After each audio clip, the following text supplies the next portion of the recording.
دوسرا ایک لمحہ فکریہ کی جہت یہ ہے، ہم اہل سنت کے لیے میں آپ سے بار بار یہ گزارش کر چکا ہوں، ہم میں سے بہت سے مزارات پہ جا کر منتیں مانتے ہیں، میرا یہ کام ہو گیا میں 10 دیگیں چڑھاؤں گا، میرا یہ کام ہو گیا میں چادر چڑھاؤں گا، میرا یہ کام ہو گیا تو یتیموں کو کھانا کھلاؤں گا، بزرگ سے بعض اوقات باتیں کر رہے ہو، داتا صاحب میرا یہ کام ہو جائے تو میں آپ کے مزار پہ 10 دیگیں چڑھا دوں گا۔ اسی طرح نیاز کر رہے ہوتے ہیں، خواجہ صاحب کی نیاز، غوث پاک کی نیاز۔ اس میں جو صحیح کانسیپٹ ہے اس کو سمجھنا انتہائی ضروری ہے، وہ آپ سیکھیں، جو میں بارہا آپ کو بیان کر چکا ہوں، تاکہ آپ غلطی سے محفوظ رہ سکیں۔ ان میں خرابیوں میں مبتلا ہونا آہستہ آہستہ آپ کو حقیقی شرک کی طرف لے جا سکتا ہے۔ اب اس کا بس 5 منٹ میں خلاصہ ذکر کر دیتا ہوں۔ خلاصہ اس کا یہ ہے کہ دینے والی ذات کس کی ہے؟ صرف اللہ۔ تمام خزانے کس کے دستے قدرت میں ہیں؟ اللہ تبارک۔ اللہ نہ چاہے تو کوئی بھی ایک تنکا بھی اٹھا کر آپ کو نہیں دے سکتا۔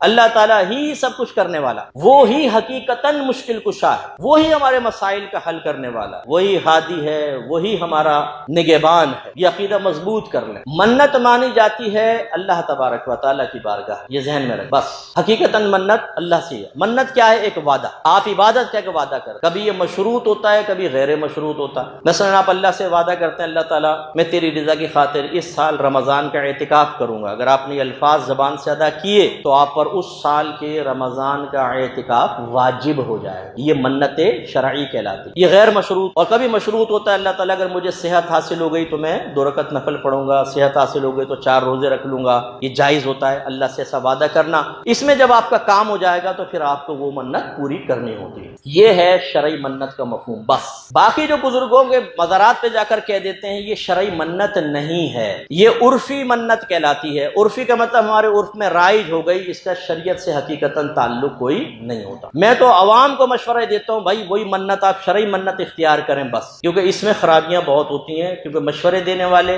اور عقیدے میں بگاڑ پیدا کرنے والے 50 مل جائیں گے آپ۔ لیکن چلیں اس کی جوازی بس صورت یہ ہے کہ آپ نے جا کر مثلا داتا صاحب کے مزار پر یوں کہا کہ داتا صاحب اگر میرا یہ کام ہو جاتا ہے تو میں آپ کے مزار پر 10 دیگیں چڑھاؤں گا۔ اس میں آپ کے ذہن میں کیا ہونا چاہیے؟ اس کا آپ کے ذہن میں یہ ہونا چاہیے کہ داتا صاحب براہ راست کام نہیں کریں گے، نہ کر سکتے ہیں۔ کام کون کرے گا؟ ہمارا اللہ تعالیٰ۔ تو داتا صاحب سے کیوں کہہ رہے ہیں؟ ہم الفاظ تو یہ کہہ رہے ہیں داتا صاحب میرا یہ کام ہو گیا تو میں 10 دیگیں چڑھاؤں گا، لیکن اس کے پیچھے ہماری جو لاجک ہے وہ یہ ہونی چاہیے کہ آپ اللہ سے دعا کر دیں کہ میرا کام ہو جائے۔ اگر آپ کی دعا کی برکت سے کام ہو جاتا ہے، اور دعا کی ہے کہ نہیں کی، قبول ہوئی ہے کہ نہیں ہوئی، وہ کیسے پتہ چلے گا؟ کام ہو جائے گا تو ہم کہیں گے یار منت مانی تھی کام ہو گیا۔ کام ہو جائے تو پھر آپ دیگیں چڑھا دیں۔ تو ایک تو یہ بس ذہن میں کانسیپٹ دے گا اللہ تعالیٰ، داتا صاحب نہیں۔ دوسرا یہ ڈائریکٹ نہیں دیں گے بلکہ دعا کریں گے اللہ کی بارگاہ میں، اللہ مجھے عطا فرمائے گا۔ تیسری بات یہ ہے کہ جو کھانا کھلائیں گے وہ داتا صاحب کے لیے نہیں ہوگا، نہ داتا صاحب کا قرب حاصل کرنا مقصود، نہ داتا صاحب ثواب دیں گے،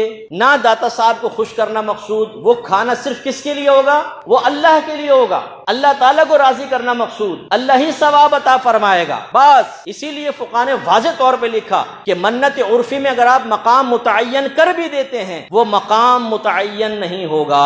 مثلا آپ نے کہا داتا صاحب میں آپ کے مزار پہ 10 دیگیں چڑھاؤں گا، کام ہو جائے، کام ہو جائے، ادھر 10 دیگیں چڑھانا لازم نہیں ہے، آپ اپنے محلے میں 10 دیگیں پکا کے کھلا دیں لوگوں کو، کیونکہ آپ نے ان کے لیے تو نہیں کھلائی نا، یہ تو اللہ کے لیے تھی، اور اللہ تعالیٰ کے لیے آپ کہیں پر بھی کھلائیں گے وہ اللہ کے لیے کھانا کہلائے گا۔ داتا صاحب کے مزار پہ ضروری نہیں ہے۔ ایک اس میں لاسٹ چیز، آپ نے منت مانی، داتا صاحب کے مزار پہ کام ہو گیا، آپ نے دیگیں نہیں چڑھائیں، چادر نہیں چڑھائی، اب آپ کے کام بگڑنا شروع ہوئے، ایکسیڈنٹ ہو گیا، گھر میں چوری ہو گئی، فوراً لوگ کہیں گے تم نے وہ منت پوری کی تھی کہ نہیں کی تھی؟ نہیں، اسی کو تو وبال ہے سارا۔ داتا صاحب ناراض ہو گئے، یعنی داتا صاحب گن لے کے بیٹھے ہوئے، کس نے منت پوری کس نے نہیں، ابھی تو اس نے نہیں کی، بیٹا مارو، ایکسیڈنٹ کرواؤ، گھر میں بے برکتی کرواؤ۔ یار تمہارا دماغ خراب ہے۔ وہ بزرگ ایسے ہیں کہ وہ بددعائیں دینا شروع کر دیں گے، میں منت پوری نہیں کی، بددعائیں دے رہا ہوں میں۔ کوئی یہ کنیکشن ہم ملاتے ہیں آپس میں، یہ ہم ملاتے ہیں، جاہل ملائے گا کنیکشن، نہیں ہوتا اس سے کچھ بھی۔ آپ منت عرفی پوری نہ کریں، بزرگ ناراض نہیں ہوں گے، ان کے لیے کوئی کی تھی آپ نے، نہ آپ نے اللہ سے براہ راست وعدہ کیا تھا، وہ پوری کرنا واجب ہی نہیں ہے آپ پر، اس کا کوئی وبال نہیں ہوتا۔ ہاں آپ نے وعدہ کیا، چلے کر لیں، اچھی بات ہے، میں نہیں کہہ رہا ہوں کہ بغاوت پر آ جائیں کہ نہیں کرتا ہوں، کر لیں، لیکن کوئی واجب نہیں ہے، اور نہ پورا کریں تو کوئی وبال نہیں ہوتا ان کا۔